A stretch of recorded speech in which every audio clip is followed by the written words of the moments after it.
નમસ્કાર મિત્રો, આજે ફરીથી તમારી સામે એક સરસ મજાનો દાખલો લઈને આવ્યો છું. તો રીઝનિંગમાં આપણને અહીંયા એક ઉકેલ આપેલો હોય છે, એના આધારે બીજો ઉકેલ આપણે શોધવાનો હોય છે. અહીં આપણે મગજને કસવાનો છે મિત્રો. પેલું આપણને લોજિક કઈ રીતે આપ્યું છે એના આધારિત બીજો લોજિકનો જવાબ જો આમાં હોય તો જ એ સાચું બનશે પાછું. એટલે સૌપ્રથમ આપણે પેલો લોજિક લગાડીએ. 7/53 છે. ચાલો 53. તો અહીંયા જોઈએ તો 53 આવે છે. એ કઈ રીતે આવે છે એ આપણે વિચારવાનું છે.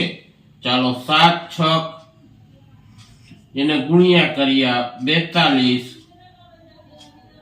અને એને પ્લસ 11 એટલે 53.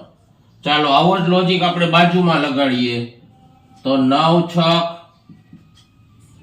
54 અને એને 11 પ્લસ કરીએ તો 65 આવે છે. ચાલો 65 કે ઓપ્શનમાં છે? આ છે બી. તો અહીંયા 7/53 આવશે અને 9/65 આવશે. સેમ લોજિક લગાડવાનો બંનેમાં. જો એ જવાબ સાચો આવે તો જ આપણો આ રીઝનિંગ ની અંદર જવાબ સાચો પડે. મિત્રો, ઘણી પરીક્ષામાં આ દાખલો પૂછાશે. તો આવી ઘણી અવનવી ગણિતની ટ્રીક એમ જ ભરતીની માહિતી એને લગતા પ્રશ્નો જોતા રહો. અસ્તુ.